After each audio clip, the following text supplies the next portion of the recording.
What do you think about your first experience at Extreme when you first walked in? Oh, it sucks. Yeah, no, it's funny because now every time that I saw a new guy in the gym, Yeah. I'm like, oh, I'm about to, Yeah. Off his fucking head. yeah, because I remember it. But it's funny because that's something that everybody knows. Like, if you are the new guy in the gym, Yeah. you're about to get fucked, and Yeah. it's okay because it's like that. You need to It's a earn rite the of respect. passage. Yeah. You're not going to show up to a pro practice and go, "Oh, this one's an easy one today." Right. Right? There's not an easy one on the schedule. If I'm coaching, Nate's coaching, Dennis is coaching, Eddie's coaching. Monday practice is the worst thing in the bro. Those practices are hard for a reason, but you'll see the entire class or entire gym get through it together. There's like a bonding moment I feel like we have on those Mondays. And it's funny because it's the biggest class. It's huge. Everybody attends. But The I like hardest it. class is the biggest class. Yeah. That morning before our shakeout, I remember it was just me and him. And then he looked at me and he's having his coffee and he's like, "Coach, I'm going to fuck this dude up today." I just wanted to reiterate, dude, what did you tell me when you woke up? And he's like looking at me, he was like, "Fuck him up." Yeah. I was like, well.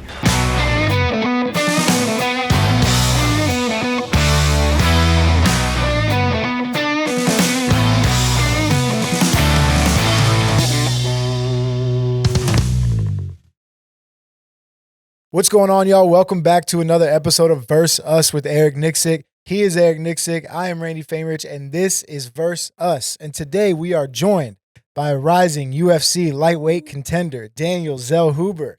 Zellhuber's 15-1 and riding a 3-fight win streak as he heads into UFC Noche at the Sphere in Las Vegas, Nevada. Daniel, welcome to the show. Thank you so much for doing this. Thank you guys. Thank you for having me. My guy. Yeah. My guy. Of course, of Appreciate course. the invitation. Great to have you on. Eric has been talking about you for quite some time, like just us being in camp with Francis together for a lot of fights. He always kept saying, "Hey, I got this guy coming up. I got this kid coming up. This kid Zellhuber, he's really good." So I've heard a lot about you, and I'm excited to dive in with you. But first things first, how you feeling? You're fighting in 6 days at the Sphere. How's everything going? How you feeling? The fight camp was good. I was talking with Coach Eric yesterday about it. We just did a Seco Saturday on Saturday before Last fight week. one of the camp, right? And I've been feeling great. I feel with good energy. I feel that weight's going down good. So I can feel better for this fight. To be honest with you, it was a hell of a fight camp, long fight camp, but I feel good. So Yeah. How's everything going in the gym? Obviously, coaching him and everything. Big fight coming up on a huge stage. Your pay-per-view, right? I think. If yeah, it's it's not. my first first pay-per-view together. Yeah. It's crazy. So how's everything been going? It's been great. And here's the thing for me when he decided to come to Vegas was, he lives in Mexico City, trains in Mexico City, but like having him in off camp times is really important for me and our style and our growth. So now being our 5th fight together, having him more often in the gym, and then now this time he's been in the gym a lot more. I think we've been able to grow, and he understands the terminologies and a lot more of the, the first time around, I threw him in the deep end, and that was my fault, and right away I think that looking back at it, it's like, man, I gave him too much information too quick. But now you're starting to see him process things the way that he is, and he's successful for it. Yeah. What? Let's talk about your opponent this weekend. Ribovics is his name, right? Ribovics. Yeah. From a coaching standpoint, I'll start with you, Eric. Like, what that guy's style? What is his style like, and how does it kind of match up with Daniel's style? I mean, he brings it. He's in action-packed fights. I think he's really good out of both stances. I think there's some things that we can look to exploit with the style that Daniel is. But all in all, I mean, this is a great matchup. But I think it's two young rising stars in the lightweight division in the UFC. It's a matchup I think that made a lot of sense, and on a stage that makes a lot of sense. So great gym, everything else. Excited for the fight. What's up, guys? Thank you for watching the show. I appreciate all the comments, all the love, all the support. But if there's anything we can do better, if there's guests you want to see coming on, let us know. Put it in the comments. Tell us what we can do. Now, back to the show. Nice. What about you, Daniel? What do you see in your opponent, and what are some things you're looking to do in the fight? I think the same as Coach Eric. I feel that it's a good kickboxer fighter. He have like this rhythm where he likes to punch the people and then wait till they punch and then punch again. And so I feel that this is gonna be a rhythm fight. I feel that we do the good adjustments for my last fight. That we just need to keep building into this fight. Getting better in different stuff. more wrestling, more jiu-jitsu, more stuff with Coach Eric, like more technical from a technical standpoint. So I feel that it's a good matchup. Again, he's young too. I'm 25, he's 29. So we are just like up and coming Yeah. fighters, and we both wanted. This is his first main card pay per view event. It's my first main card pay per view event. So I feel that we're just gonna bring the heat to the sphere. How does that's so cool. Like I'm just it's all kind of hitting me now. Like it's your first pay-per-view main card, Mexican Independence Day weekend, right? It's the UFC Noche. You're born, raised Mexico City. Like, do you give yourself a chance to think about that? Or do you have to kind of like put that in the back of your head and just focus kind of because that's a big deal. Like Yeah. that's a really cool thing, especially you as a Mexican born fighter. Like that's gotta be a really cool thing. I always try to don't think about the venue where we're gonna be fighting or the date, because I feel that as you say adds extra pressure. I'm always trying to get focused on what coach is showing me or what I'm learning in the week or I feel that I need to focus in more important things rather than if I'm gonna fight in the Sphere, if I'm gonna fight in Mexican Independence Day, this and that. Because if you start showing my career, I've been fighting in Mexican days. Like they put me in Noche UFC 1, in Noche UFC in Mexico, now in Noche UFC 2. So I feel that if I start thinking about the spots where I'm fighting, it's gonna start be something kind of like annoying. So I'd rather just focus on what is important in my own development as a fighter, Mhm. and in grown as an athlete, as a person. And I feel that that's giving me good results, and that's letting me give good performances when I fight. Yeah. It's gonna be a popping weekend in Man, I'm Vegas. excited, bro. Yeah. No, for real. Like, Yeah. it was funny because Monway, I saw Monway yesterday at the soccer game, but she Yeah. works for the UFC. Yeah, shout out Monway. And Mons was like, "Yo, I've seen some of the stuff. Like, this thing is amazing. Yeah. Like the whole setup and everything else." She's like, "Do you have rehearsals for your walkout?" I was like, "Rehearsals? Like, I didn't know we had that." Yeah. You know. What's that? So like, I guess like there's like timed like walkouts and stuff. So I don't know if it's for the co-main and the main or for the whole main card. But she was asking me if we had anything. And I was like, "Not that I'm aware of." So, Yeah. but she's like, "This thing is badass." So, and Yeah. I forget. Like, it's weird that it's like it's this weekend. It No, came, and it came and pretty I fast. heard that the people that do Coco, the movie from Disney, Mhm. they do some stuff for the Sphere. So that explains why Dana White already spent $20 million in Yeah, the production. yeah. It's crazy. Yeah, it's gonna be cool, man. And it's just a big fight weekend in general. Mexican Independence Day is always a big fight weekend. Yep. You got Canelo on the same night. Vegas is gonna be like really popping. It's Yeah. gonna be cool. I think Raul leads the whole. He's the first fight of the night, right? No, they Rosas? changed it. Oh. And that makes sense because Raul is a big superstar. Like, Yeah, he's yeah. young, he brings a lot to the table. And having him open the card, I was like, I don't know. And they move it. He's the main event of the prelims. Okay, that's smart. And Oh, okay. Jasmine moved. They switched things up, so now Got he's you. gonna be the main event of the. That makes That sense. makes That sense, makes yeah. sense. And then Yeah. Lazy Boy, then you. Me, Yeah. So man, Yeah. yeah, I'm it's gonna be excited, fun. man. It's I'm gonna be a excited. great weekend, especially because, as you say, we have Canelo. We're gonna meet Canelo. Yeah, Yeah, because Canelo. Yeah. no, because he Cap. trains with Capetillo. Capetillo. Well, Oh, he he doesn't does. train with Capetillo, but he close When the he comes last to week when Vegas. he comes to Vegas to the gym, and I train there. So I feel that it's gonna be a nice experience, share kind of Yeah. like that moment with him. Where I don't know him yet, but I hope he's a nice guy. Yeah. Because he might getting to the gym. Have you when- ever met him? No, No. It's gonna be a first time thing. So Is he someone you watched like growing up? Because like I wanted to ask you too, like being from Mexico, growing up in Mexico, like do you take inspiration from guys like Canelo or Yeah. any UFC or MMA fighters that are Mexican, like a Yair or anyone else who's no, of course. Moreno, whatever? Like, how was it growing up there? Do you draw inspiration from those guys? I always, and I said this in an interview last week with the UFC. I always try to seek inspiration, but in different areas. Because for example, with Canelo, it's more about how he managed his career outside being a fighter. How he was a smart businessman, how he built his own brand, how he's doing things. I draw inspiration from that. Because he's the Mexican fighter, but the way that he dresses, the way that he speaks, the way that he does things. For me, that's important because I feel that if you look good, people are gonna treat you good. So that's something that also Coach Capetillo is always saying to me. But as the athlete standpoint, I'm always searching for other type of inspirations. Like fighting wise, like John Jones, the style of the way that he fights, the way that he does things.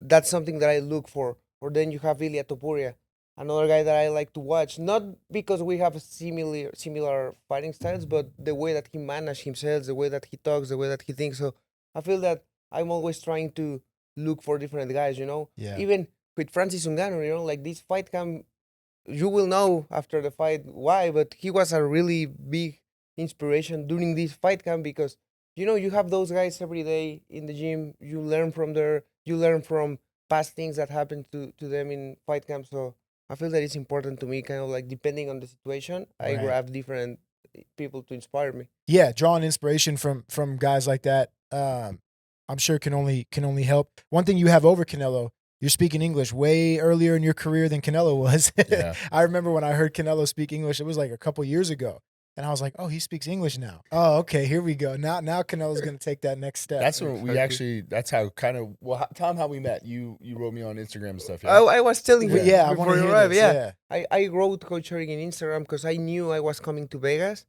Because when I was starting my career, I didn't have like resources or anything to go and travel to other gyms. Right. So I knew that they have the PI here. I start searching for gyms here. I saw Extreme Couture. I started watching Coach Eric work and everything, and I was like, oh, that's the place where I need to be. And even I was talking about it with my jiu-jitsu coach, with Coach Christian, Mhm. and he was like, no, you need to go there and start training there, working with him specifically.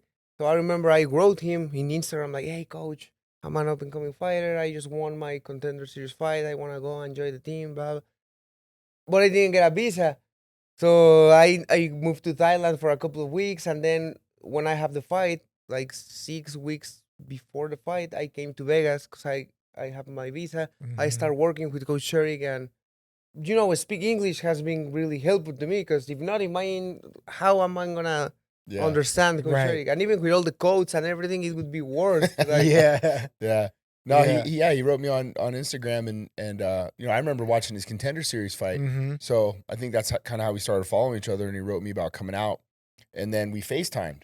I was like, yeah, let's talk, bro, before you like leave a gym or leave Right. something. Like, let's talk about like what's going on and what we can do to help you. Yeah. Do you want to bring your coaches in or however you want to do it? And right away we spoke for like 45 minutes on the phone. Yeah. We were FaceTiming. His English was great. He was just finishing school. He Oh, was still really? in school. So when he finished the contender series fight, they offered him a couple fights right in between that time, but he Yeah. was focused on finishing up with school. Would you go to school for? Physical therapist. Oh, okay. That's why I speak English. Shout out to my dad and mom. Because yeah, my parents were really strict, and that's something that I also encourage young guys to do. I feel that it's always gonna depend where you come from, of course. Like there's guys that really don't have the opportunity, and it's okay. Mhm. But I feel that if you have the opportunity to go to the college to, like, if you have both of your parents working their ass off for you to do something, you can do both. Like, Mhm. because I did it. It Mhm. was hard because as Coach Eric says, when I get to the UFC, I need to pause my career for 1 year to finish the college, because I was doing my professional practices. I was doing like the things that you do in Mexico to have your degree. So, but at the end of the day, I did it. That helps me because now I'm here speaking in English with you guys. Mhm. Well, at least I try. And Your English is very good. and Yeah. that helps me a lot because it opens me a lot of doors, like being a Huge, smart bro. It's dude. so important for Huge. Mark. That's why when the Canelo thing, I remember talking to I forget who I was talking to, but I was like, he's already a big star, but it takes it to another level. It just does. If you're able to speak English, you could cross over in so many different markets. The marketing bump that you get per se from it is huge. Yeah, no, Um, and it's funny as you say, because I remember when I was kid, my parents saying to me like, it doesn't matter if you take an F in Spanish or in Yeah. math or whatever, but they were really strict with me in English. Yeah. They always make me see movies in English, in stuffs in English. And when I was kid, I was like, yeah, I don't need this. Why am I gonna? Yeah. And now it's funny because the only thing that I use actually from school is the English. English, So right? Because it's like an international language of business. You know what I mean? Yeah. If you go in most countries, They speak they English, speak yeah. English as the second language or first language or whatever. So Mom and dad are coming out for yeah, yeah, the card. that's Yeah. also another thing that oh, has me sick. happy. Okay. Yeah. Cool. Is this the first time they're gonna see you fight? No, they saw me fight before when I was in Mexico and in UFC Mexico. It was Got the it. first time that they saw me fighting in Mexico. But this is the first time that my mom gets out of Mexico. Wow, So, she's yeah, never been out. No, so Oh, it's man. a When do they get in it's town? Are they here inspiration. already, or when No, do they? on Tuesday. 5 weeks. Tuesday. Okay. Wow, that's awesome, man. How's that? So that's just another layer of something that you're gonna be, working for this weekend. I was surprised they gave him Exactly. tickets. Yeah, I was like, you got facts. tickets? Facts. Well, I asked you. Yeah, Yeah. yeah. Bro, You know we- how it works. They don't Yeah. give you shit, but We, I asked. my wife has, my wife's family's all in Mexico City, and so she has like 2 cousins and their parents coming out, for Mexican Independence Day weekend. They want to go to the Sphere, but they might just end up going to the Canelo fight. But they're like, we're not paying for the Sphere Yeah. tickets are insane. I hear they're dropping. They are. I hear they're dropping. I think they dropped though to like 1,000. Yeah. So they're still like, 75%. yeah. So they're crazy. still like, which I get it. Like it's a major Yeah. event. Like it's Yeah. going to be expensive. So, but yeah, they're coming out here, but they're like, what fight are we going to? We don't know yet. But what you I know, mean? it's funny. It's because I feel that Dana, he targeted the ground market with that event, you know? You 'Cause think? yeah, in Mexico, we are always watching everything for free, you know? Yeah. Like, Mexican people are not going to pay $3,000 for a ticket. And he's like, yeah, $3,000, the cheapest ticket. No, there's Yeah. no way. And, Yeah. you know, we have illegal streams. So, yeah, nobody's going to. Don't tell Dana that. bro. Nobody's gonna pay anything. You know, it's funny, but at the end of the Yeah. day, it's gonna be a huge Massive. fight night, as you Yeah. say. It's gonna be crazy. Even We- Coach Capetillo is joking like, "Hey, you out there, you knock out your guy fast, and then we go to To the Canelo." Canelo. But, Yeah, I was gonna say uh, because Cap is gonna go right over, right? Like Yeah. he's gonna go right over to Cap. well, that's the Canelo plan, fight? but Okay. it's gonna Yeah. depend. And that's at on- T-Mobile. Yeah. It's either T-Mobile or MGM. I'm I not think sure it's which MGM, one. actually. But yeah, I mean, it should be a quick Yeah. drive over. He's second fight or opening the pay-per-view? Second fight. Second fight, So so- Lazy Boy, and then Yeah, then so you Daniel. should. I mean, he should in theory be able to just hop right over there, but Yeah, you you know, never know. you don't know. Yeah, it's Yeah. going to be traffic. It's going to be and the Yeah. F1 construction starting all around that area, so Mm. it's going to be kind of Yeah. tough. Bro, I love Capetillo, man. Yeah? Like, dude, yeah, this dude's an OG. Like, Yeah. I just love his energy. I love being around him. Like, I got to go to the gym and watch him spar.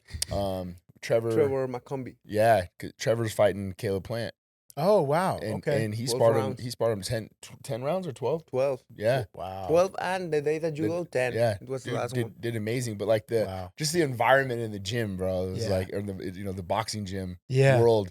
To me, like you and I kind of were thrown in that with Francis, Right. so it was a little different for me. But bro, the energy in there was so Yeah. fucking dope. Like I loved it. And Did Capetillo's anyone tell you to shut the fuck Nah, up like Mike nah, Tyson? No. Nah. Nope.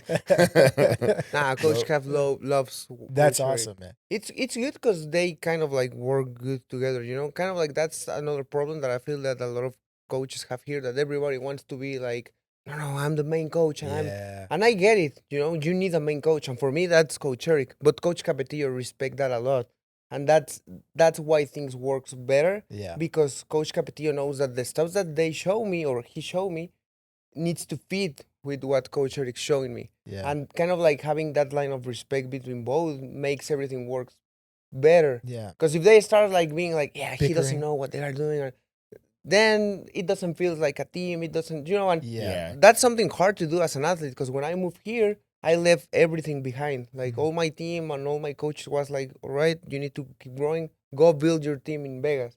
And for the last couple of the first couple of fights that I have after my first professional loss, I was trying to build that, you know, like I was trying and I was seeing, but the only thing that I knew is that I want Coach Eric in my corner. Mhm. Then I find Coach Capetillo and I was like, okay, this guy put the work all right, he's gonna be in. And then I've been trying, you know, like different Mhm. things to build a team around me. Mhm. But that's something hard to do because, you know, there's a lot of things going on Of course. in a fight that you really need to have a team where you believe and you trust, and that's hard. Yeah. That's hard to do. Yeah.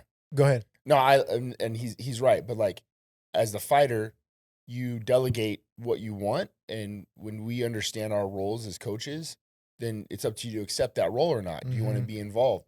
But Cap and I have a huge respect for one another. So when he says something, like I respect it and I listen. Mhm. I'm still a student. We're all still students in this game. We're all still trying to grow. So but I noticed that with him right away. Like he likes to show up to the MMA gym and ask me questions about this and this and that. Yeah. It just shows that we're still willing to get better in whatever we're trying to find in this sport of in the combat sport area. But I think with him with his expertise in boxing, there's so many like little nuances and details for me that I get to learn. You know, it was funny because he's worked with Tyson Fury in the past, you know. So when Really? Francis was fighting Tyson, you know, like I'm like, yo, what's up, Cat? Like, you gotta give me in on some secrets and stuff like that. So, you know, he never would do that, but he's always like, hey, you guys are doing the right things, or you're doing this, you're doing that. Try to add a little bit more of this in. Like, so he was a huge resource for me. And you got connected with him when you moved to Vegas or in Mexico? No, in Mexico it was the same with Coach Eric. That's something that also I feel that helps me in my career. That I'm not afraid of. Text the coaches like, hey, I want to work with you. Like, what do I need to do? And it was the same after I lost. I felt that I needed to add more to keep growing as a fighter. And I remember I text Coach Capetillo the same way that I text Coach Eric. Hey, I just lost my first fight. I know it's not the best situation to look for you because he might just say no, you know, because I hear that a lot of fighters look to train with him and he just, you know, he have a lot of pro boxers and so he's really not driving to MMA. And I remember I write to him and he was like, hey, come to the gym, mijo, and we see how you're doing stuff. And I remember I arrived to the gym at the time that he says, I work my ass off for 2 hours and a half. And he goes like, oh, right, I like this kid. And then he starts taking me more and more. And we start working for almost 2 years now. Wow. That's awesome. Yeah, he wasn't there for us in Mexico City.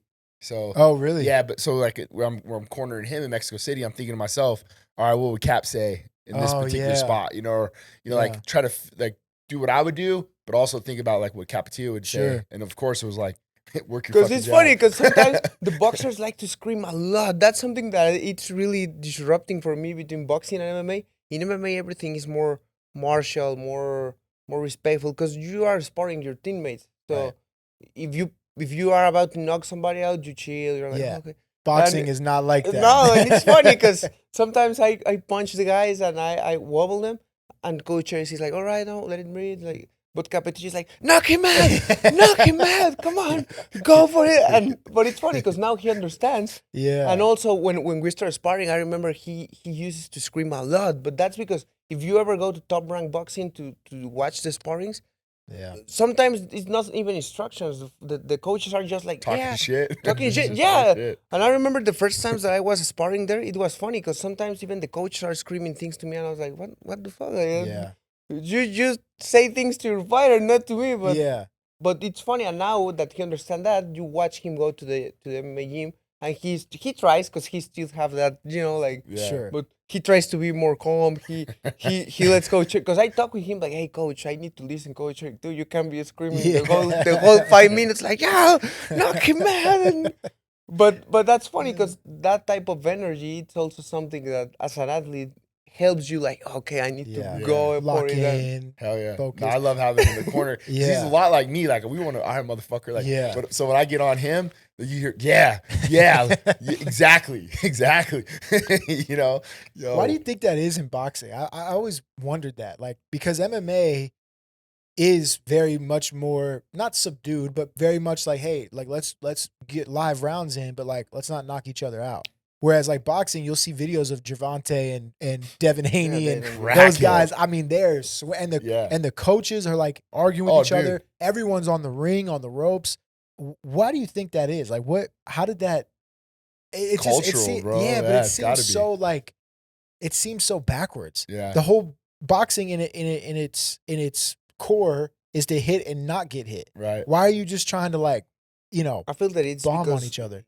You don't need a big team in boxing, and that's something that I was talking with my coach too. Like in boxing, you don't need a team. You just need your coach that have your back, a couple of friends maybe, and that's all. Like you really don't need a friend, a buddy to drill jiu-jitsu. You don't need a friend to drill stops. You don't need a friend that is good at jiu-jitsu, that is good at wrestling. That you just need a guy. Yeah. And I feel that that's why in MMA, if you are, I don't know, like if you are training with a partner, you know, you find the perfect sparring partner for you for, I don't know, this fight, let's say. Sure. And I hurt them, then I am not going to have another sparring partner like him. But in boxing, if you knock out one guy and he doesn't want to come up again, you just call another gym. Hey, you have somebody in this weight? Yeah, oh, okay, perfect. And you just keep knocking guys out and nothing happened. But that's like, isn't that, I mean, because yes, but like in boxing, there's southpaw, there's counter punchers, there's aggressive punchers. Like, But I guess it doesn't matter. I guess it's I just need a body. I Yeah, just need a body. bro. When I was sparring for this fight, I spar. It was funny because I sparred Caleb Plant and then I sparred His opponent. Trevor McCombie. Yeah. And it's funny because when I go to spar Caleb, it was not the way that I thought it was gonna be, you know? Mm. Because at that level in MMA, you see guys really be like, all right, we're gonna do the fight simulation, we're gonna do the walkout, and he was just like having. I remember when I arrived, he was taking a massage, and he was like, "Oh, you're sparring? Oh, yeah." He switched things up and spar, and I was like, "Oh, okay." So like no rhyme or reason, just get in there and throw spar. hands. And Trevor was the same. I have not the same style than Caleb Plant Right. at all. But he was like, yeah, let's do this for 3 weeks and spar 10, 12 rounds. And I was like, oh, for me, it's good because Trevor has the same style than the guy I'm fighting. Sure. And that's something that Capetillo now is aiming Yeah. for, you know, like having guys with the same style. And that's something that he's taking out of the MMA to the boxing. But in boxing, they just don't care. Those bodies, bro. Yeah, it's crazy, Yeah. man. It's nuts. What was growing up in Mexico City like? You mentioned like you didn't have a lot of the resources and stuff in terms of like fighting. Like, what was kind of like the upbringing like in Mexico City? Did you always want to be a fighter, or like what was your path? It was funny because I never thought, till today, it still amazed me how far I made it in the fight game, you know? Because I remember, since I was a kid, I always knew that I was going to be something bigger, you know? I remember that when I was a kid, I have these thoughts of me doing something different, you know? Because I remember watching my father going at 8, 9 a.m. in the morning to the work and arrive at home at 10:30. And I was like, nah, I don't see myself doing that. But I was suffering bullying when I was like 10 years old to all the way to 13 or something. So that's when I start training, but just to, you know, not even defend myself, just to do something. Exercise. And I find my friends there. I find Raul there, Mhm. my main coach in Mexico for almost 12 years. And it was all joking, you know, like, hey, when I have 2 weeks training, he was like, hey, there's an amateur fight in 2 weeks. You want to do it? Oh, yeah. And from there, it's like, hey, there's another one and another one and another one. And I do like 30, 35, 36 something amateur fights of Wow. Muay Thai. And then he was like, when I was 16 years old, he's like, hey, there's the opportunity for you to do your MMA debut. Do you want to do it? Oh, yeah, let's do it.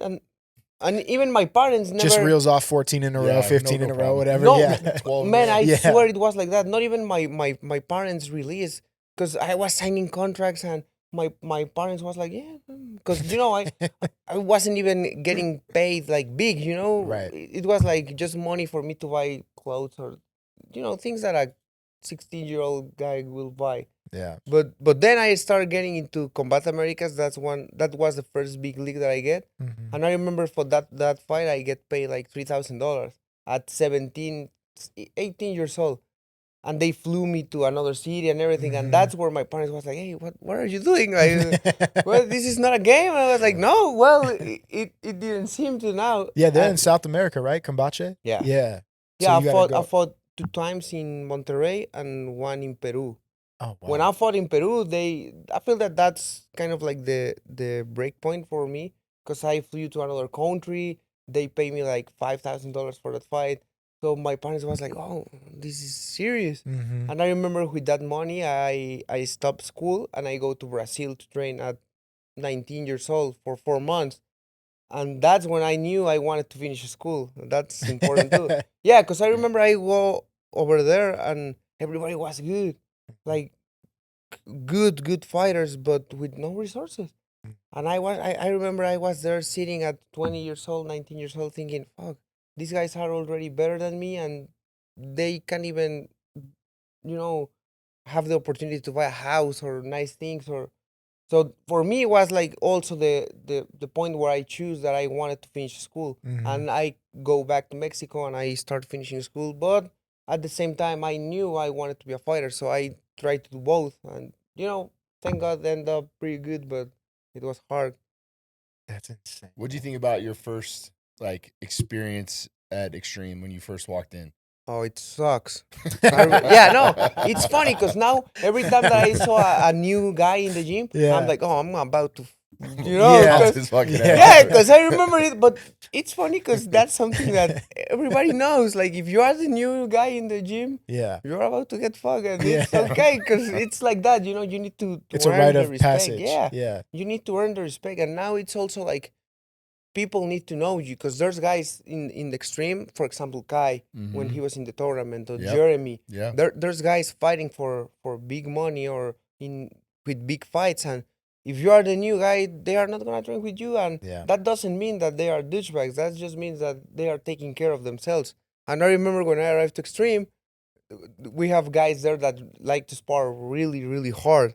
And I remember, I remember the first guy that I saw in the sparring was Mateos. You Yeah, know, he Mateos. likes to go hard. Yeah. And I remember I in Mexico I doesn't even have sparring partners. You know, Mm. I used to spar with my brother, so I wasn't used to spar hard at all. Like, Right.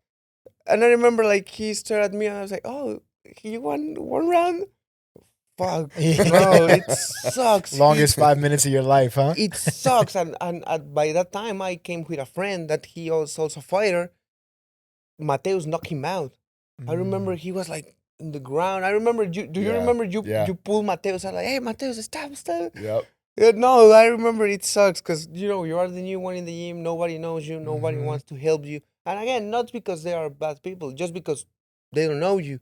I remember my first wrestling class in Extreme was with Max. I put him with Oh. Max. Yeah. Oh, it was horrible. Like I Yeah. never felt that frustrated in my life because I know that I'm a strong dude. Mhm. But being controlled like that, like not even being able to move, I remember I go back home and I was crying, like, what the fuck is happening with this dude? Like, Yeah. it really started thinking, am I really that bad or what? What's the problem? Yeah. But again, Coach Christian, that's why he's here, you know? Yeah. He told me, like, hey, you need to have a learning curve. Like, it's not going to be as Mexico. You need to learn, you need to adapt. And that was happened, you know? Eventually, I start coming to all the classes. I start showing up and proving to the coaches that I really wanted to learn. You know that I'm not only there to, you know, being there and pass the time. I really wanted to learn, Right. and everybody started helping me. Max started helping me a lot for But months. that's why I put you two together though, was because Max needed your help with some of the striking and how to get better in those areas. And Max, world class grappler. Yeah. I mean, absolutely world class when it came to grappling. So I'm like, oh, this will be perfect.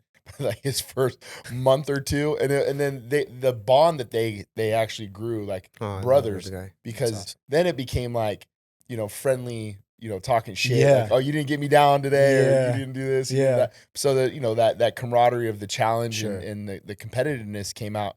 But you know, they became really good friends for it. And I mean, honestly, I think he is the wrestler that he is today because of Because that of Max. first, because of Max, Yeah. you know? Yeah, 'cause- Trial by fire, huh? Oh, Right away. 100%. Yeah. and it was nice because he started inviting me to other classes, you know, because Mm. you have the pro classes in Extreme, and then you have like the classes where you can attend, but if nobody invites you, it's gonna be weird. Yeah. So Max is like, hey, come on Friday, we're gonna wrestle at the PI, or well, when they do the Nate's Yeah. class in the Yeah. PI.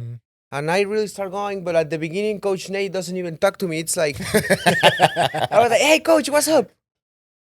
Yeah. I was like, oh. I think Nate's like that anyway. Yeah. So it don't really matter. But it's Yeah. good because now that he Yeah. knows me, he's like, hey, Daniel, how are you? And Right. now if he saw me doing something wrong, he approached and he's like, oh, okay, Yeah. let's do this. And I remember the first class, it was the same, like, hey, like God Ranch, and I was like, what's a God Ranch, coach? And he just stared at me like, this is not a rookie class. If you want to do this class, you need to know. Like, Yeah. and I was like, fuck. And I remember it was hard because in Mexico, we don't have wrestling. Right. So now came here and tried to learn wrestling in English. It was like, fuck. Right. No, With top level grapplers and stuff. no, Yeah. bro, believe me. I'm sure, like, last 2 months the- sucks. Yeah, I'm sure that's why the guys in the gym go so hard, and coaches like Nate don't pay much attention in the beginning, because you probably see Yeah. so many people just come through, Nate's think just they want to do crusty. it, and He's then just a yeah. crusty old dude. Oh, you Nate, know what I mean? yeah. Just- that's what you're gonna get But out they- of Nate. No, But- but that's something that I talk with Coach Christian a lot. You might see a lot of guys coming into Extreme saying that, Right. no, coach, I want this. I'm going I to be the want best. And Sure. I'm going to train me. How? Yeah. And this is a question that I have. How do you manage yourself to know who you are going to train and who you are just going to be like, yeah, You let's probably see. can smell it now Watch at it. this age. Yeah, I At watch. this stage. You know, I always say, don't tell me, show me. So a lot of times, like for your situation, I knew that like, yeah, I was interested in seeing, you know, you come out and see how you fit in with the gym or how you and I clicked.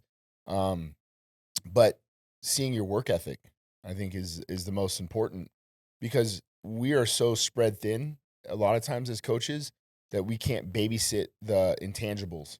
Yeah. Right. I don't have to babysit you, bro. I know that you're running. I know you're doing your extra work. I know what you're doing with cap. I know what you're doing with your S&C, right? It's not like I don't have to hold your hand through the process. So all of our time together is meaningful, right? It's not me yelling at you. It's not me Yeah, no. over coaching you or just trying to, like, I don't know, just be a blanket of just blah, blah, blah, you know, all the time, where it's like, I want you to be who you are, right? So I think when guys come into the gym and they just talk and they tell you how they're going to be the next thing, but they don't show you those things, they just tell you all the Yeah. time, but they're not doing the right things. That's when I'm just like, cool, man. Like, not for me. Maybe it's for somebody else, but not for me. You mean like when they're a street fighter with 200 professional wins? in Yeah, street- yeah. Not, but not 200 even mil. that. Like good fighters. yeah. 'Cause it's funny because I've been in Extreme 2 years, and well, actually it's gonna be 3 years this September. Yeah, Crazy. We're in September. yeah, Well, So this 3 month. years. Yeah. yeah. And I've been watching guys coming and leaving, and like they just don't stand. But it's funny Yeah. because there are some guys that I'm like, oh, this guy's good, but then they just disappear. It could be just like the XC culture may not be for them as well. Like we Sure. talked about that in a couple episodes ago. Yeah. Like some guys maybe just don't click with Certain you or coaches, Dennis yeah, or 100%, whatever. Yeah, But absolutely. I will say from from an outsider's perspective, like people that are at XC absolutely love Extreme Couture. Like Oh, love they're- you, they're- love Yeah, Dennis, they're family. love man. love Eddie, everybody that's there. So I think we have a culture about the way that we train, mhm. the seriousness that we show up there. I mean, you're not going to show up to a pro practice and go, oh, this one's an easy one today, right? There's not an easy one on the schedule. So like, hey, when I come to this practice or these pro practices, and then there's drill sessions, there's other Mhm. sessions that aren't going to be as rigorous or as hard. But when it's pro practice, if I'm coaching, Nate's coaching, Dennis is coaching, Eddie's Oh, coaching, Monday practice is the worst thing in Yeah. bro. Coach Eric, sometimes I'm like, oh, it's Monday. I don't want to do this, but you just go through. You have to. Monday it's the hardest practice because it's like MMA wise, like you start in the ground, but you're also striking. Oh, Big Love Mondays, yeah? Yeah, we do that. We do That's that's once once a a month. month. Oh, that's Yeah, once a month. But Okay. the Mondays, I feel like has brought such a bond Mm. amongst all of us in the room. Like, those practices are hard for a reason, but you'll see the entire class or entire gym of get through it together.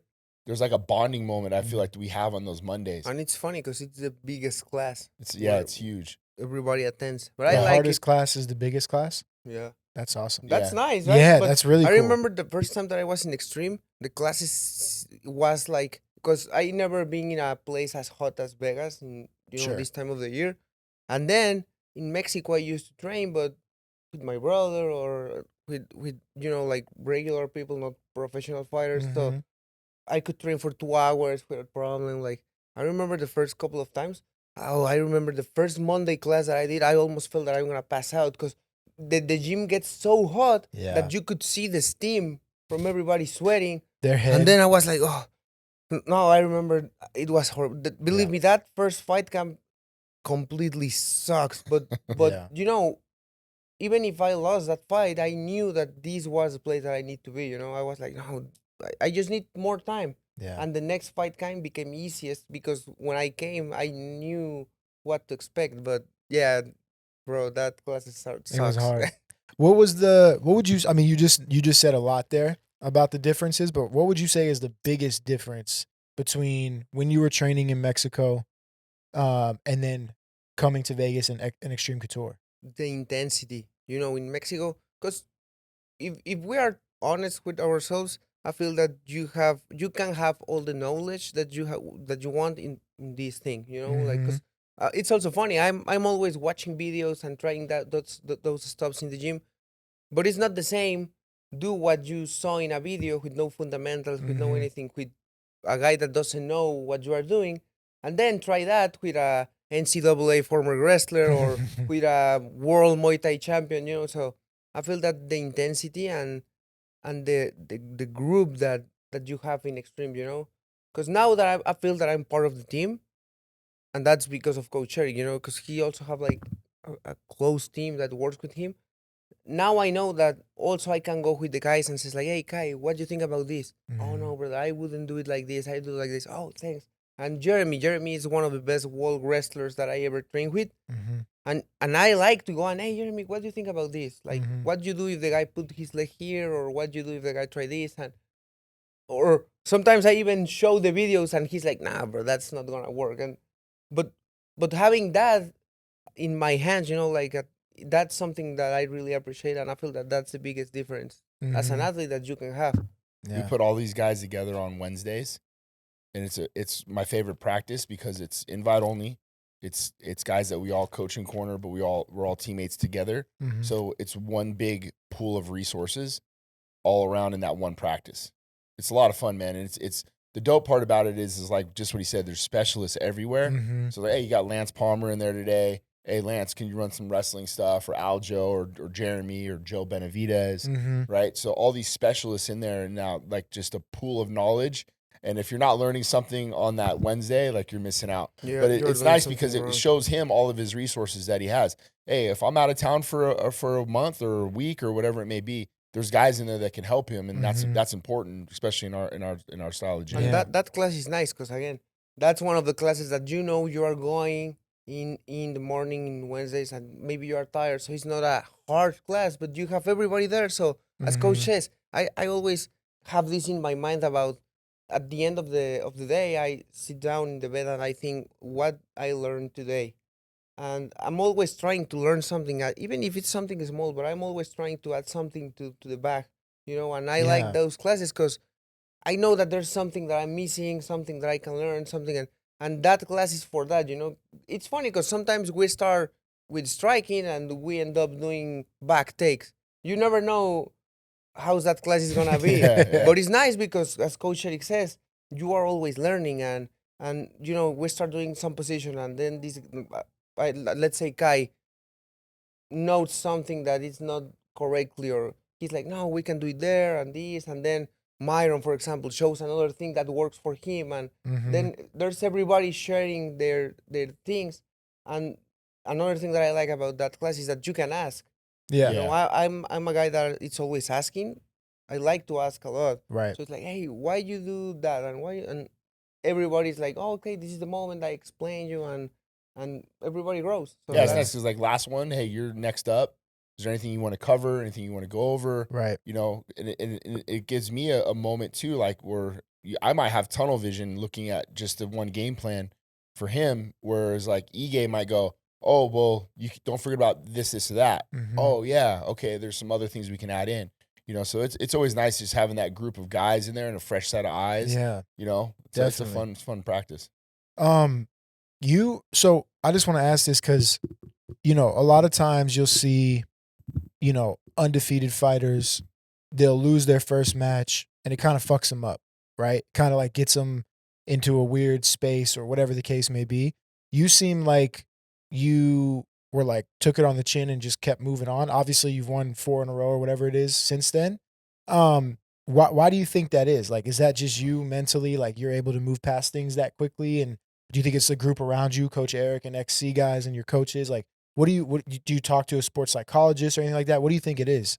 well, first and most important, I have my sports psychologist, You and that do. helps me a lot. Yeah, because I remember when I have that defeat, it wasn't even the fact that I lose the undefeated record, because that really never Mm. drives me. You know, being undefeated or not, for me, it's more about winning. I'm I'm always say that for me, there's two type of fighters: the ones that likes to fight and the ones that likes to win. And for me, it's about winning. You know, I like winning, but I don't like losing. I feel Mhm. that I'm afraid of losing. And I remember the toughest thing about that fight is that I felt that I could win that fight, you know? And the hardest thing for me about that is waking up every morning and staring at me at the mirror, thinking that I didn't do enough, and kind of like that was still to the day bothering me because I know I I shouldn't lose that one Mm-hmm. because I didn't give my 100%. So for me, every fight now, I'm like, all right, I don't know what's gonna happen because MMA it's so unpredictable. But at the end of the day, I know that I'd rather go out on a stretcher or with my hand raised. And again, as you say, having coaches that helps me building that confidence, that helps me driving into to that kind of mindset helps me a lot, you know. And it was a dark moment because I remember when I lost. Imagine you work your entire life to get into the UFC and you lost your first match. It was not even for me losing the undefeated. It was more like, oh, am I really a good fighter, or am I really gonna be? Because I didn't want to be one of those fighters that just arrived to the UFC and lost 3 fights in a row and then just Gone. that was my biggest fear, like not fitting into the UFC, not being that good. Mm-hmm. And then I won to Lando Will. We won to Lando Banata, and I was like, okay, I'm good. Then Mm-hmm. we on the next one and the next one, and now I'm at this point where I truly believe that I can be a world champion, and that's something important too, because again, it's not the same saying that you are gonna be a world champion and believing it. Because if you Mm-hmm. bring all extreme culture here and you ask to all of the guys, everybody's gonna say to you that they are gonna be world champions. Because it's our job, you know. If you ask me and I say no, then I should be doing another thing. Mm-hmm. But it's not the same saying that you're gonna be a world champion and then actually sit and think and really believe that you are gonna be a world champion. Mm-hmm. So I don't know if that makes sense. No, or it No, not. I makes do. a lot of 100%, sense, bro. Yeah, makes a lot. And that loss was, I think, you know, important for all of us, right? Like I take that loss to heart. I know that there's a lot of things that I know I could have done better. Mm-hmm. But I told him right away that same day. I was like, "Hey, Dan Ige lost his debut, and he won 6 in a row, and got right in the rankings. Sometimes those losses are the best things to happen, not only for the fighter, but for the coaches, for the Mm-hmm. team, for everybody." But I felt awful. Like here's a kid with at the time 12-0, Right. comes to the gym, leaves everyone, and then we lay an egg, Mm. and I'm like, this one's on me, man. So, it put a lot of pressure on me as a coach because I wanted to give him the best because I know how good he is. Mm-hmm. And that's what we saw the video of the Lando Venata, Mm-hmm. right? When I in the corner, because like I see how good he is, I know how good he is, I see all the potential in him, Mm-hmm. and I just want to let him just let it all out. Mm-hmm. Yeah, And let's believe it. go. And We have that that's video, yeah. That video, can you pull that up? no, and that's something important because I wasn't that. I feel that that's one of the biggest challenge that I've been facing in my career. Sometimes I don't believe in myself as much as I should. But again, having Coach Eric remembering me that every day, hey, you are good at this, you are good at that, and now, for example, Coach Capetillo and doing all these sparring sessions and doing all the things that I've been doing Mm-hmm. leads me to really start believing that I can do the things like Oh, Mhm. dope. no matter what, and that's helping me a lot. You know Yeah. that's kind of like being the different mindset that drives me into this moment. Right. Where Brings you where back was in. this? Huh? Where were we? Kansas City. Kansas City. That's Kansas right. City. And What, that was like, oh, go fuck this guy. what is when you watch those? Like, what is it? What do you feel? I don't Like, know, goosebumps, brother. Yeah. It's because there's more, and this is another thing that Coach Harris is good because he knows there's moments where you need to be coach, and there's moments where you need a that. fire lit under your ass. You need yeah. that, like, hey, you need to go on. And I was dominating the fight. It's just that in the second round, kind of like I start getting off and like cold, if you can say it like that. Sure. And he's like, no, come on, you need to go out. And it's Mhm. funny because if you see the next round, right away I go out and I Yeah. caught them and I start being more aggressive. But that's something that you never gonna get better if you don't experience that. So Right. it's good for me having Coach Eric in the corner because I know he can do both. And that's something, for example, we saw Leon Edwards coach, Yeah.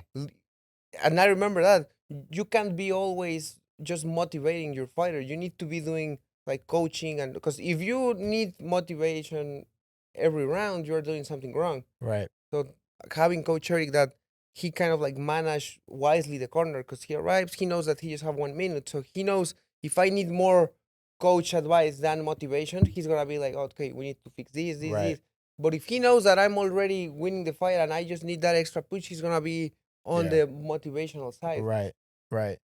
Yeah. I've told him many times, I think he's the best. Watching on TV, watching, coaches in the corner. There's a couple for sure, but I think, the way you deliver information in 60 seconds is crazy. Yeah, Like, just, it's so to the but point. knowing your guy, knowing Yeah. the moment, and I always feel like the MMA universe puts things in front of us for a reason Mm-hmm. because it wants to see you conquer it. Yeah. It wants to find a way for you to get through it, and until you kind of exercise those demons, it's going to keep coming up. Yeah. And I knew that was part of what he needed after the Trey Ogden fight. Yeah. And some of the things that, like, even in the corner for me, I didn't know, do I yell at him? Do I, Mhm. like, I really didn't know him like that yet. And, he had Raul, we had Christian, like, I'm like, am I stepping on their toes? Right. And then the apex is quiet and it's like Kraus yelling the whole time, Oh, I Yeah. hate that. That's, Yeah. So, I mean, like, there was a lot of things that, I took away from where I was like back to the drawing board, like, okay, I got to be better for him in these areas, Yeah. and then the second fight you finished in the first round.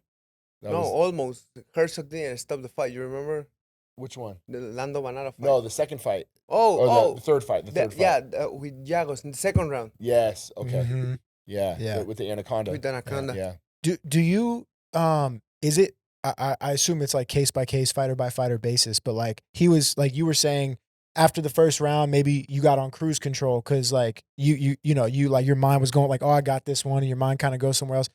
Do you see that with a lot of fighters? Is it kind of case by case, and is it as simple as just like snapping him back into it, like, hey, focus, like? Well, he almost got the finish in the first round. Mm, Like, we were really close to getting him out of there. So, my first instinct was like, make sure that he's got his gas with him. You know what I mean? Like, right. and then that, I don't know if that's the reason why he went a little flat. I think Lando came out with some good adjustments. Mm-hmm. The problem with that is like when Strickland dropped Izzy, we lost the second round. Right. Won the first round, lost the second round. Right. But we had the luxury of having 5 rounds. Whereas like now it's possibly 1-1 going into round 3, and I can't have you on this cruise control anymore. Right. Right now it's time to wake the fuck up. Yeah. We got to go. But that morning before our shakeout, I remember it was just me and him. Where I come into his room, I brought him his like croissants and all these things, and then he looked at me and he's having his coffee and he's like, Coach, I'm gonna fuck this dude up today. Right? Like that was that moment in that morning. So I just wanted to reiterate, dude, Yeah. what did you tell me when you woke up? And he's like looking at me, he was like, fuck him up. Yeah. I was like, well, Fuck let's- him up, Yeah. man. let's Do- get to it, man. Do you have like a pre-fight ritual, like in terms of like a meal, like he said croissants, like do you have like it's like on fight day you have to have this? Not really. I love food. Yeah. I love bread. So for me, it's always like after the weigh-ins, I like to eat bread a lot because also that's like kind of like the nutritionist advice. You Yeah. can eat a pizza or a burger. You need like plain carbs like rice, potato. So for me, it's like bread. Bread. So I love bread with coffee, and then just whatever the nutritionist team says me to eat. At nights, I like to go for a dinner with my family, with the coaches, and that's something that really helps me because kind of like at that moment, I'm not celebrating the victory or anything. I'm just celebrating that we made the way, that we're healthy, that we're about to Everybody's fight, together. Mhm. and yeah, that we're together. So for me, kind of like that's the things that I like to do. Yeah. Next day, I just woke up, do the shake off, and All right, but Yeah. tell him about your favorite team dinner at the Palm ever what? with grandma.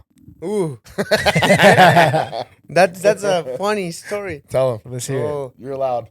fuck. We have my manager have his grandma, and she's nice and she's always taking care of us. Mhm. Like really, really taking care of us as the opera agency. Mhm.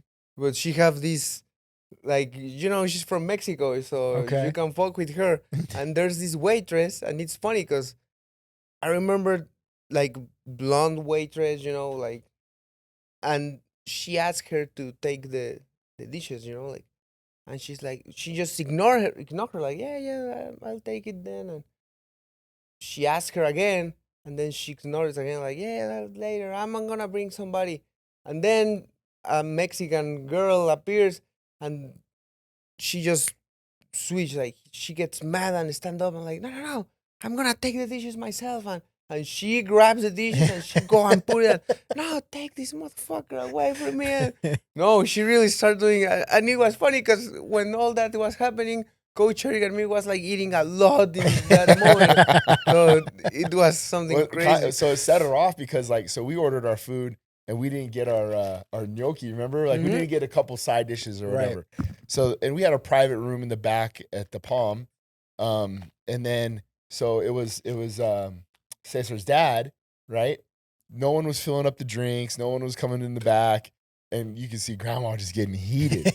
And like, and she's like, Mijo, where's your gnocchi you ordered? I'm like, oh, we never got it. She's like, getting pissed, you know? And then she's like looking around, can't find anybody. Bro, like everybody had finished their meal pretty much, and me and Daniel still never got this food, but we're eating our stuff. We're like, whatever, no big deal. So then she just starts like rounding up all these plates and then opens up like the door, and then there's like another just couple just eating dinner at this table, and she just goes and takes the plates and puts it on their table. She just don't give up. Believe me, people are like, what the fuck? She just don't give up. Dude, yeah. It was crazy, bro. That's hilarious. So then the girl comes in, and grandma was like, hey, can you please take these plates and fill the waters and all this? She's like, oh, I'll send somebody in to do that. She's like, oh, you're going to send in a Mexican to do that?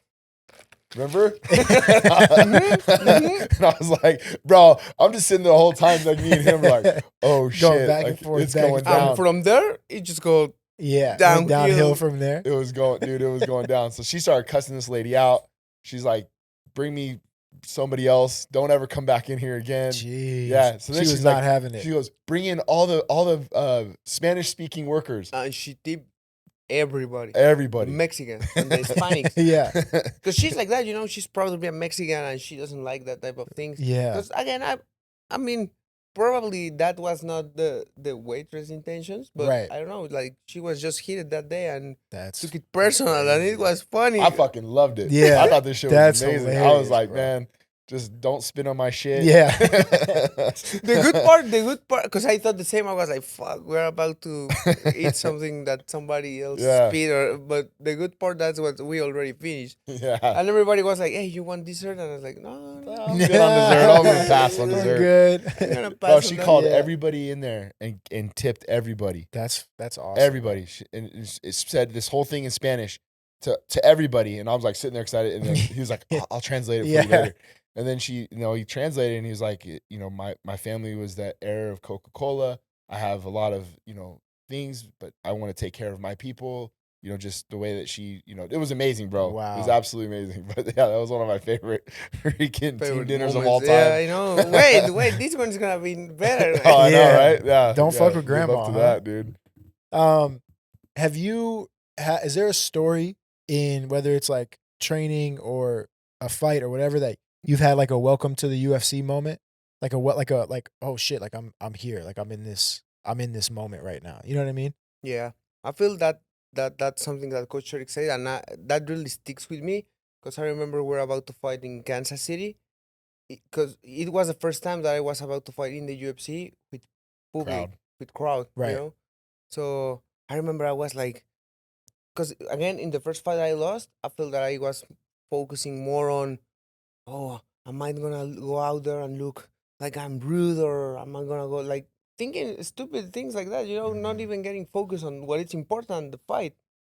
And I remember Coach Eric says to me like, hey, relax, just, this is for you. Go out there and enjoy it, because someday you are not gonna do it again. So stop thinking about going, and this is in the locker room, Mm-hmm. He's like, just go out there and smile, and just, and I remember that kind of like that feeling when you are like, he's right, just fuck it, I'm not gonna do this thing again. It's the first time that I'm fighting in a big stadium arena.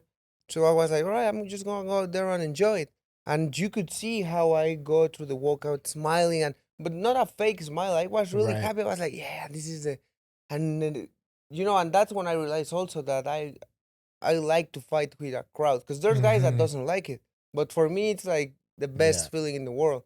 And from there I have my first UFC win. everything was like, oh, welcome to the UFC. Yeah. And that was the moment that I knew everything is gonna go up from there. And then I fought in Noche UFC again. That was like the Mexican event, That was the dope. one. Mm-hmm. I was like, that was dope. Where watching him. was that? The Mexico City The one? T-Mobile. T-Mobile. Mhm. Again, Who- the first time that I was fighting in the T-Mobile. Ah. That was last September. Oh, okay. What, Yeah. what was the main? Was that Alexa was- and, yeah, and yeah, the okay, one. yeah. No, the second one. The second one. Yeah, so again, like, but if you saw that fight, I just go out there smiling, and in Mexico City, it was the same. And that's Yeah. why when you ask me about if I feel pressure, I don't believe in that because I'm just enjoying the moment, Yeah. At the end of the day, doesn't matter the result. Uh, I'm just gonna do this specific amount of times, So, and this is something that actually bothers me a lot when you go and sign the posters, and you see guys just like, it's like, bro, like, you are acting here like you're a rock star. You might get caught in 3 more fights. Like, Mhm. enjoy it. And I take my time to sign every poster, like, nice, and I like, and I enjoy it. And it's funny because again, that's another thing that Coach Eric's always saying to us: enjoy this because you don't know how many times you might, as Roman, you might Yeah. just go out there, fight, and lose an eye. Yeah. And never do this Yeah. again. Yeah. And you are now here being a douchebag with the people that are interviewing you, or with the, and these kind of like have me, these whole things that Coach Eric says to me have me in this mentality of, even right now I'm cutting weight.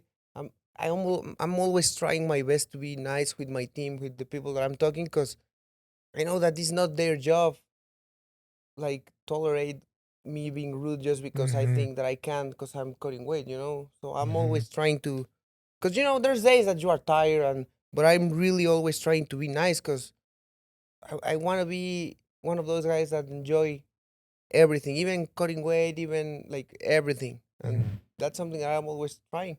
Yeah, because one day we'll be gone. Yeah, 100%, man. Mhm. And that was my biggest thing for him in the last Noche card was like, this is historic, Mhm. right?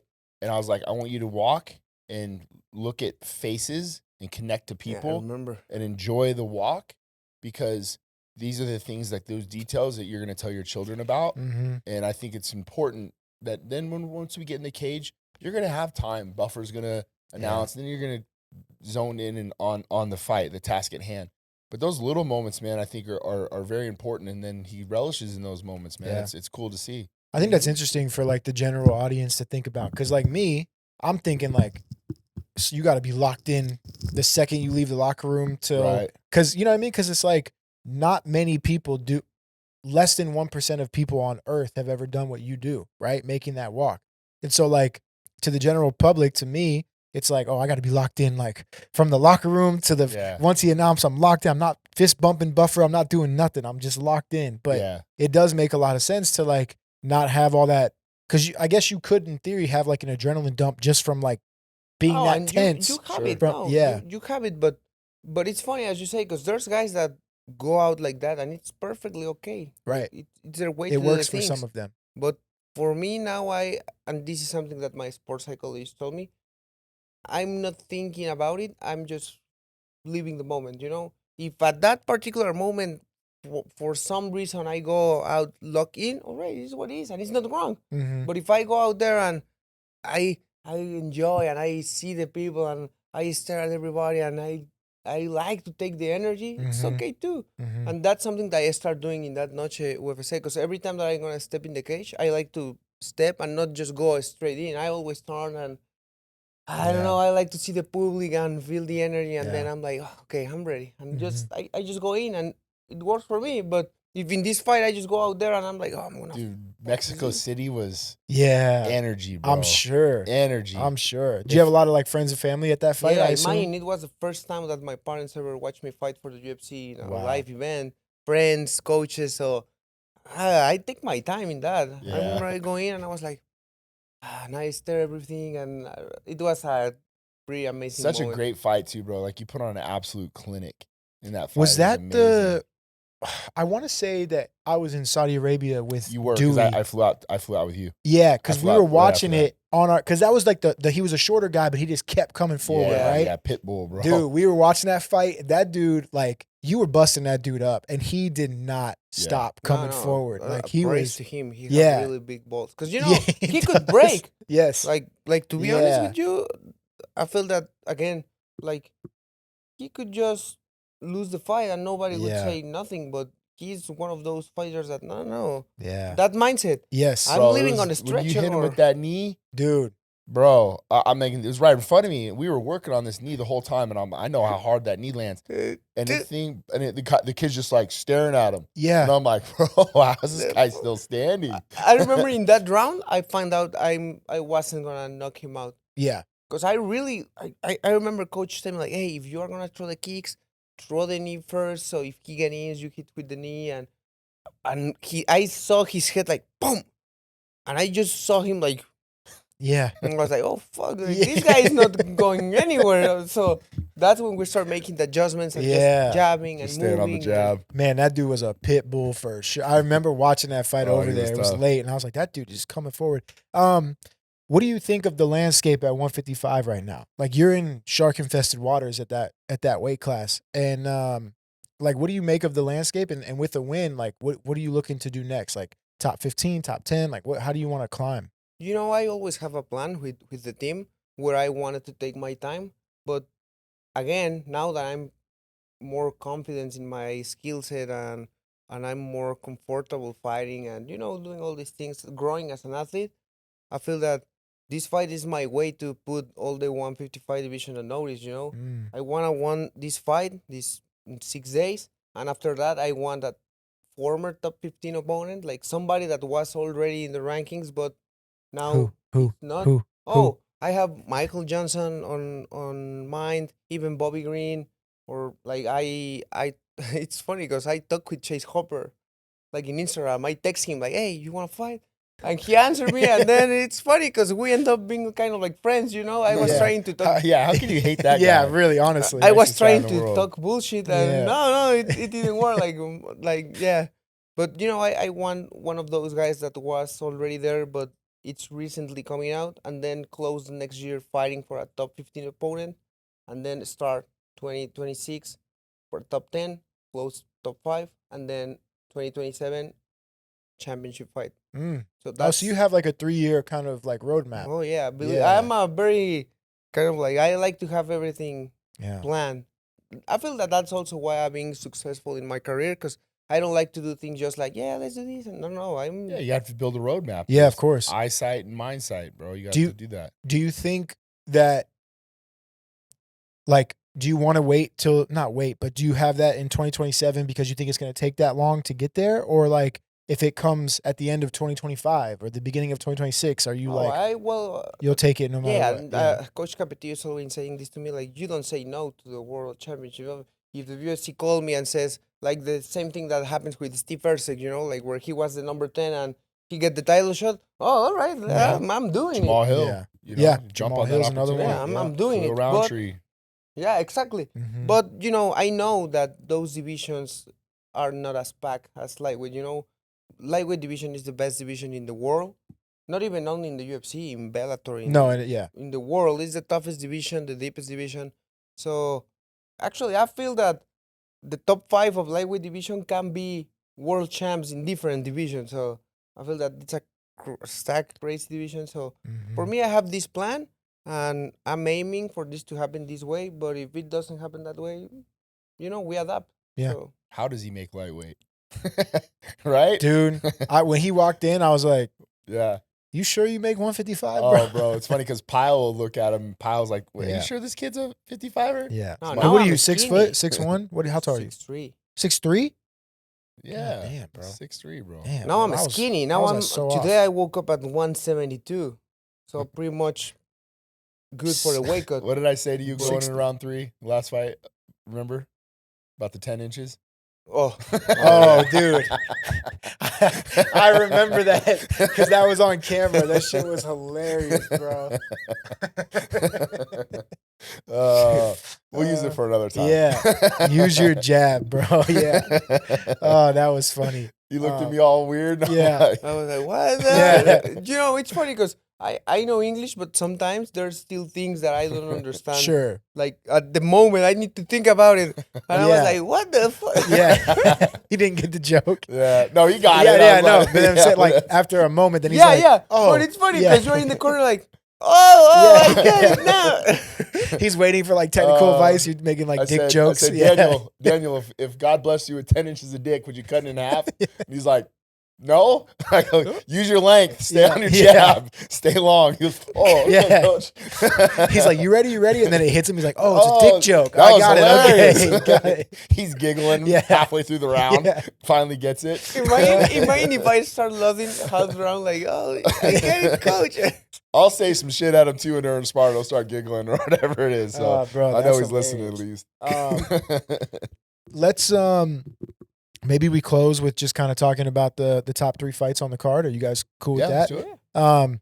And speaking of earlier, I didn't want to cut you off, but you were talking about, losing a fight, your first UFC fight, and then, still building yourself back up.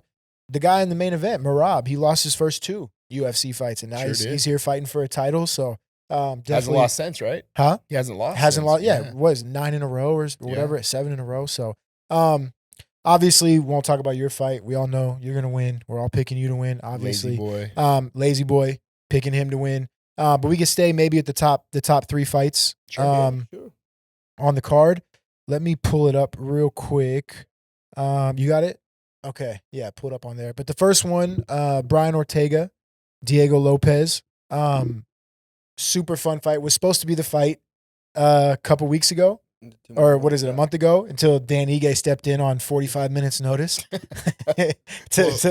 Time starts getting less and less and less. Yeah. 30 minutes. 30 Yeah. minutes notice. 1 minute notice. Came out of the crowd, Right. jumped out the crowd, and walked in. Thoughts, Eric? I'll start with you. Obviously, you just recently cornered against Lopez. Yeah. What are your thoughts on this matchup for him against Brian Ortega, and how do you see it going? Looking back at the Ige fight, I think there was a lot of things that, like, Dan and I still to this day are looking at some of that. We left a little bit on the table. Or we could have done, what can you do in that amount of time, right? But I think Diego is very well-rounded everywhere, but I think he's very reliant on right now on his power. He thinks he can knock more people out, right? I don't think you can do that with Ortega. He's got a hell of a chin. He's got a hell of a chin. We saw what he did with Max. Even Yair beat him down in that first round. 100%. And he came back and stopped him. So I'm very interested in this matchup because exactly what you said. Everybody counted Ortega out in the last fight against Yair. And we were there for that. And Yair almost had him out of there. And then this dude goes out and gets the finish right away. And I think it kind of is a testament just to how much of a dog this dude is, right? Mexican fighters, bro. Yeah, fucking dog. So I lean towards Ortega and being the veteran that he is. I definitely believe in Diego. I think he has all the skill set to be a world champion at some point. But for whatever reason, I feel like the rejuvenated Brian Ortega, refocused, I think he takes this one, man. Yeah. He's coming off that layoff, right, with his shoulder surgery or whatever. No. He just fought in February. He fought in February. He fought Yair in Mexico. Yeah, but didn't he? Oh, no, the shoulder was the first Yair fight. Yeah. Exactly. That's right. My bad. I got mixed up. Okay, yeah. So he fought in February. I feel the same with that fight. I feel that Diego is good. It's powerful, and I feel that if he managed to land good shots in the first round, he kind of like, because I don't see Diego knocking out Brian Ortega, because as coach says, he have a Volkanovski fight. He have a chin, so I don't feel that Diego is gonna knock him out. But I feel that probably if he managed himself to keep the fight like at his pace, at distance, landing and moving, and especially because it's a 3-round fight, I feel that Diego can win if he keeps it like that. But if he starts gassing out, then it's gonna be a problem, because we saw that in the fight with Danige. Yeah. Like, he go hard in the first round, Dan kind of like have the experience, keep the things home, and he almost knocked him out in the third round. So I feel that it's all gonna depend on how the first round plays off. But the experience might be there too. Yeah. The Yeah. transitional submission game. That's what I'm excited to see. Yeah. These scrambles. Do you think that they are gonna go to? I think that they are not gonna go to the ground. I don't think they will either, but I would Ortega love. snatches them things up I'm from the telling feet, you, though. bro. But I feel that. But Diego is in Mexico. We know him. Like he's a very good jiu-jitsu athlete. So that's Yeah. why I don't know if they are gonna nullify the Mhm. jiu-jitsu aspect in this fight. Do you think Ortega can win if it's only on the feet? Do you think he could like outbox yeah. or outstrike Lopez? And I think he does it smarter. I think he uses his distance, his lane, straight line punches. Yeah, Diego's good uppercuts, good hooks. But bro, like he just got forward. Yeah. And Yeah. I feel that it's gonna be kind of like interesting to see. I think I'm with you guys. I like Ortega too in the fight. Although Lopez is a dog. I like him a lot. Seen But I it think it's firsthand, man. I think with the fight with Ige, kind of not that he was like invincible before, but I Right. think people definitely saw some chinks in the armor. Slow down, right? Yeah. Like, yeah, he's good. Yeah. He's very good, man. Yeah. But But No, but I feel that fight with Dan kind of like put a blueprint on how to beat him. yeah. right. That's Agreed. kind of I agree with you. Co-main event, Alexa Grasso, Valentina Shevchenko. This rivalry three, was right? three. Yeah. Three, This yeah. rivalry was not on my bingo card. Yeah, Never. no Like, kidding, right? but I'm excited for this Yeah. third fight. Alexa seems to have the blueprint to cause Valentina fits. Sure does. But Eric, or actually Daniel, we started with Eric last time. Daniel, what are your thoughts on this matchup? I feel that every fight that they are having, Alexa shows kind of like small improvements. Even Mhm. like because the first fight she was losing the fight, Mm-hmm. and then she get the submission out of the bucket. The second fight, she managed to get a draw. Some guy says that it wasn't a draw, but at the end of the day, it was a draw. Mm-hmm. So we saw Alexa improve from the first fight to the second one, and I feel that she's gonna improve in this one. Kind of like she's growing, and I feel that Valentina is in that point of their career where she's not improving more. She's just like doing what she do good, but not trying to learn. So that's why I feel that Alexa is gonna win this one more clearly than the other fights. Yeah. Eric, what do you think?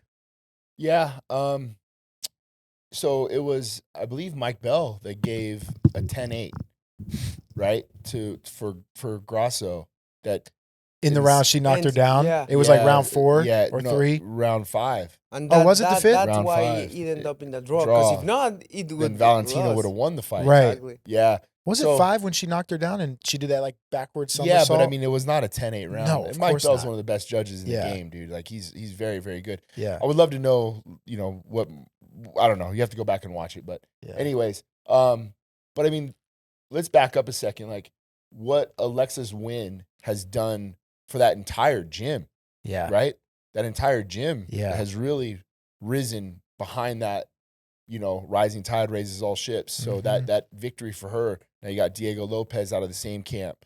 Who else is out of there? right now? Aldana's with them, right? Aldana's She's had out a of good there. run. Yeah. Alessandro yeah. Costa. Yeah, I mean, really, really good fighters, and I Fighters. think that has brought so much to attention and good attention, but raising the level Yeah.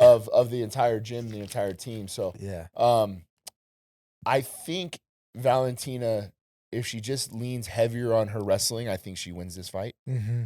Yeah, That's and kinda that's where I'm something. at. Yeah, and that's something that I don't understand why she didn't use more in the because Alexa have great hands. I feel that she's right now one of the best female boxers in the UFC. Mm-hmm. So I really never understood why Valentina didn't take her down in the first couple of fights because Valentina have great wrestling.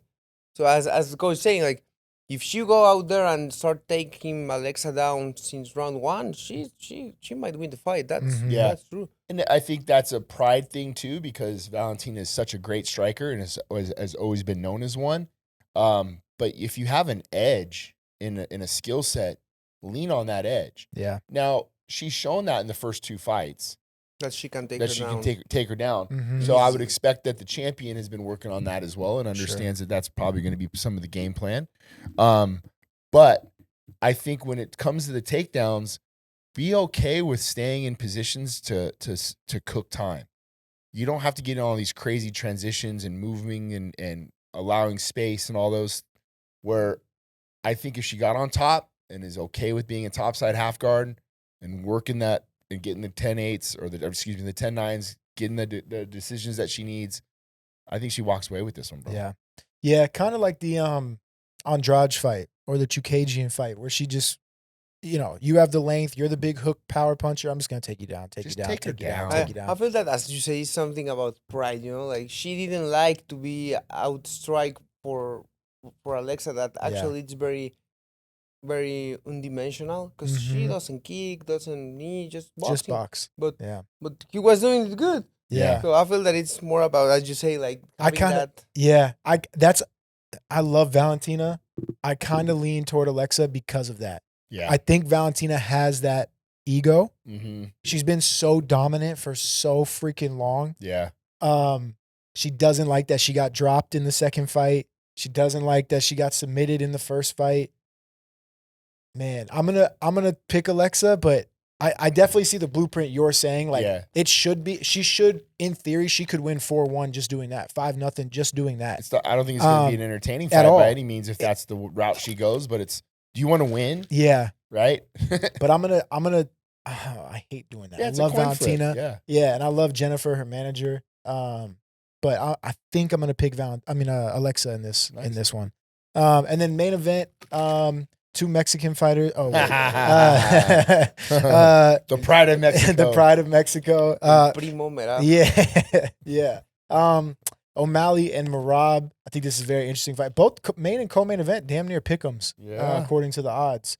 But Eric, let's start with you. What are you thinking in this fight? Man, you can go back and forth on this one. I think if you look at the body of work by Merab and what he's done, he is the kryptonite on paper to a guy like Sean O'Malley. But I think when you really break this fight down and Sean O'Malley's movement and his ability to slide on 45 degrees and in and out of both stances, I think Sean might be able to catch him on one of those entrances. Yeah. Right? And I think Merab has a style to him where it's like he just bull rushes straight forward, and I think you're going to see Sean O'Malley play a little bit more matador in this fight. Yeah. And I think that's where he can catch him. Yeah. And I love Merab, man, a great dude. I think hilarious. Yeah, hilarious He's dude. Hilarious. Obviously, he's out here in Vegas now, and he's one of Aljo's guys. So I don't want to pick against him. I also don't really. I mean, you can definitely flip a coin on this one, but when you break it down for 25 minutes, I don't think that Merab is going to find a finish in 25 minutes, right? If he does, he wins. I think he wins by decision. But if I'm thinking, can O'Malley use that 25 minutes to find Merab's chin? I think that's more realistic than the other way around for whatever reason. Yeah. I feel the same. Actually, I feel that if the fight goes to the distance, I feel that Merab can win just because of the pace that he puts in the fight. Yeah.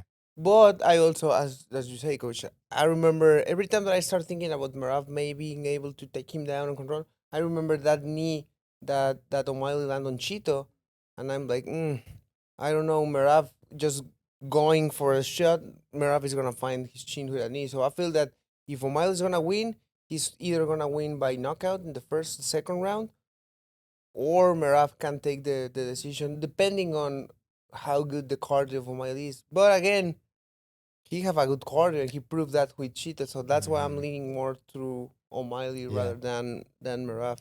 Yeah, Merab does get hit. I mean, that's something also, that happens. He gets dropped by Henry Cejudo. Marlon Moraes. Aldo didn't drop him, but Aldo hit him. But the cardio is what's interesting to me because we know O'Malley can go 25 minutes, but does he have that pace Merab has? Yeah, and Merab's gonna. I don't think it will be like in the Aljo fight. Like Aljo was able to get him, but O'Malley was kind of able to move in and out a little bit. Yeah, I think Merab will get his hands on him. I think he might, get him down a couple times. I just want to know how O'Malley's cardio will be when that pace is just coming. Yeah, because I remember the fight with John, 50-something takedowns in 15 minutes. It's crazy. Oh, yes. It's a crazy pace. So that's what I'm thinking. Like I don't know. Here will be a lot of the keys for O'Malley. Merab's not going to score every takedown. Right. Right? But he's going to shoot 50 to 60 times. Mm-hmm. He'll keep coming. You have to make him pay for the failed shots. Yep. But there's a kind of key to this though, is you also have to be understanding of the reshot, but you have to redirect him to a position to where you can strike without getting taken down again off the reshot, right? So there's a little bit of chess there. So yes, I want to make him pay, but I also don't want to throw a strike too soon to where now I just put myself into another position. Yeah, don't stay like the belly Exactly. button. Don't stay on front because Right? if you sprawl and then stand up and he Remember, needs like to, Max would always say, wrestle 3 seconds longer than you think. yeah, it's like sprawl, circle down. Pop, pop, Now I have my distance. Now I can restrike. So there's a fine line there of like, I have to make this dude pay, but I can't be too overzealous and throw some crazy flying knee that's going to put me in a position, you know, where I can get taken down again. Yo, not in the first couple of rounds. Maybe the knees start coming on the Sure. Yeah. Third, Timing fourth, the knee. fifth. Yeah, because if you try knee and he's just running at you, he's gonna take you down. Yeah. But I think what's going to work well for O'Malley is like Car our crash. drop steps or car crashes. Yeah. But I think our drop steps will work Move for on. him. Mhm. Yep. Yeah. And then a straight line, linear stuff off the movement. I Yeah. think it'll be good. Yeah, I think O'Malley's gonna catch him. I think he's just too accurate, and Merab, you know, is there to get hit. But it's gonna be what you guys said. The entries, the way Merab's pressure just keeps coming and coming and coming. These are good fights, man. The whole card's good. Yeah. I mean, Um, dude, there's not one wide, you know, line on this. Yeah, You know what I mean? Like this is yeah. let's go down. I want to see the other ones. Just what's Zellhuber's line? Other way. Yeah. Minus 225. Big fair. Yeah. Do you mind actually? Oh, O'Day's fighting. Okay. Yeah, he's fighting Lazy Boy. Yeah. I didn't know that was his opponent. Yeah, good card, man. I'm excited to see what it looks like. Wow, in there. Raul's a big favorite. Who's Wow. Oracle? I don't even know who that guy is. Archie Long. Archie Long. Yeah. Okay. Wait, slow down. Ooh, that's back gonna be up. a great fight, bro. Which one? Loco and Ignacio. Ooh. Manuel Torres and Ignacio. Yeah. Okay. That's gonna be a great Aldana's fight. on That's the gonna card. that's gonna be a great fight. I That's just gonna be a hate the great fight. matchup, Yeah. but it's gonna be a great fight. Yeah. Who? Yeah. You. Oh, Huh? Hey. Yeah. Keep. What's the updated odds? always Ortega underdog. mindset. That's right. Yeah. Wow. Okay. So Alexa's favored. And they got the over favor. Yeah, they do think it's gonna go the distance. Yeah. Wow. Interesting. That'd be good. I'm excited. Yeah. It's gonna be Just good card. who you have winning the Loco and Nacho? That's the only. That's a question because I have. Oh, Ignacio and Igna- Torres. Yeah. Honestly, I think Scroll back I up, think Vic. Be Yeah, really? I do, I man. think it's gonna be a hard fight. I feel that if Loco don't knock Nacho out in the first one, it's gonna be hard. Who did we see Ignacio lose to? I don't A even little bit know. Klein Yeah. Who?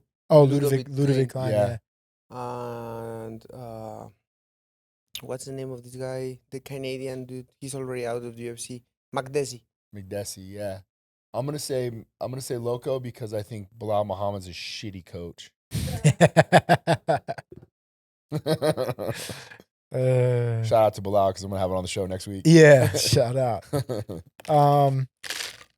That's gonna be a fun show. Yeah. We're gonna get Ludovic. Bilal Muhammad on, Desi. and we're just gonna talk shit about Sean Strickland the whole time. Dude. No, it's gonna They're like Why everybody- Turn your mic up a little bit. their disdain for yeah, dang. Yeah, there you go. Their disdain for each other is something. Oh, it's awesome. Like, Yeah. So Bilal will send me videos of like Can I move this just a little closer? what he Daniel? wants Sorry. to Thank you. post, like talking shit about Sean. Yeah. He's like, can I post this? Like, why are you asking me? Yeah, dude. He's like, because you're my friend. And I go, post whatever you want. Like, Yeah. I don't like. I'm not in the If middle you, of yeah, this. no, it's funny because if you start arguing with everybody that Sean argue, you wouldn't have. I wouldn't have at any this friends. point. Yeah, you wouldn't know any- I argue with him. Yeah. Like, post whatever you want, dude. Yeah. I don't give a shit. I like Sean. It's No, funny, dude. Sean It's loves funny you. every time that we're running and he's like, La migra, la migra. I don't know. It's just I can't fucking. We were having a Rob. good conversation. One of my good buddies I grew up with, county firefighter, and he was just talking about like the change in the firehouse, right? Yeah. Like, you know, that's what I went to school for. I spent a lot of time in the firehouse when I was young, and the dichotomy, like the the camaraderie, the way you should Right. be able to speak within the firehouse has obviously changed over the years in the time. But I'll tell you where it hasn't changed. That's in the locker room at Extreme Couture, or on the mats at Extreme Couture, because we were a fucking South Park episode. Bro. Yeah. Like no one Right. is safe there. So that's one of my favorite times. And we just, we walk a fine line. I'm sure if there was a camera in there, we would all get canceled. Bro, that's how locker room talk is, man. I mean, that's just what it is. Like, yeah, that's what I love. If anybody had their group chats exposed, they'd probably all be in fucking prison. We finally You know jumped what him I mean? in. We threw him in the group chat. There you so go. He's made it. He made it to the big time. He just funny. looks. He's like, No, oh because shit. the first time that I get in the group, I was like, because I was friends with all of the guys, but Right. kind of like still in that thin line where you respect. But now when I'm in that group, I'm like, fuck. Sometimes they send some shit. It's like, fuck. Yeah. My algorithm's mess. Oh man. Well, I appreciate it, man. Thank you for coming on. Thanks, I think that's it. We could probably end it there. Yeah, it's good, man. We'll get him out. It's a Sunday for him, so let him. Exactly. Yeah, get some rest Thanks, before a brother. big week begins. Thank you so much for coming on. Good luck this weekend. I'll be watching. You guys will be there. Yep. Let us know how it is. It's probably gonna look incredible on TV. Yeah. But, Bro, love you, man. Thank you for trusting me. No, thanks, Coach. You are the one that trusted me. Thanks. Well, both. It's a Two-way two-way street, man. It really is. And I don't thank you enough for the faith that you put into me, picking up and moving all the way out to Las Vegas. And I know, like, meeting your family and meeting your girl and everything else. I wouldn't say I wouldn't say it puts pressure, but it makes me feel just so good to know that you trusted me and the team and everybody thanks, else. Coach. And now we're all at the position that we're at now, and we're just gonna keep climbing, my man. You will see, Coach. Yep. Everybody will see. We're gonna be world champs. We Just know. give me a couple of years. That's awesome, man. Appreciate it again. Thank you for your time. Before we go. The big Oh, my brother. The big thing. Forgot about that. Yeah. Before we go, Thank you. congratulations on the new baby. Thank you, bro. Thank you. Yes. We had the baby. I shopped for none of that. Yeah, you shopped for all of it? None of it, dude. That's all my wife. This was just you. Oh man, That's all my wife. But congratulations on the new baby, brother. Hey, Love you, man. Bro. Thank you. To many sleepless nights. So many sleepless nights, but it's all been worth it. It's been an amazing experience. It's all been worth it. It's been an amazing experience, and it's been incredible. It's awesome. And it's my wife's birthday today, so happy birthday to my wife. She's my favorite. What was the first thing I wrote you? Dude, I don't even remember. But have you ever loved anything more in your life? Have you ever loved anything more in your life? Yeah. No, I haven't. And my dumb ass, because I'm just always in work mode, I'm like, hey, bro, I'll get the clips out, podcast stuff, this. He's like, bro, fuck the podcast. Go be a dad for a week. Yeah. I said, okay, fair enough. Exactly. That's why we didn't have a show last week. But yeah, thank you very much. Congratulations, bro. Proud of you, man. Thank you. From intern to dad. Yeah, he was just asking me, he's like, how do you know Eric? I was like, bro, I was his intern 12 years ago. Yeah. So yeah, it's been a crazy journey. You've been along for it. Most of it. You're like a big brother to me, so I really appreciate Proud you. of you, bro. Love you, man. Text you, love you too. Appreciate all you guys. Thanks, bro. Thank you. I'm gonna go home to my baby right now. Actually, Enjoy your day. Yes. You as well. Again, good luck next weekend. Thank you for coming on. Thanks, brother. That does it for another episode of Verse Us with Eric Nixick. Please make sure to like and subscribe on YouTube. Leave comments on things that you want to see on the show, guests you want to see, questions you have for us or any guest, any future guest. Make sure you follow us on social media at VSUSPod, all social media, and make sure you download the episodes, the audio versions of the episodes, wherever you get them, Spotify, Apple Music, Google Play, iHeartRadio, all that stuff. For Eric and Daniel, I'm Randy. See y'all next week. Awesome. Thank you, bro.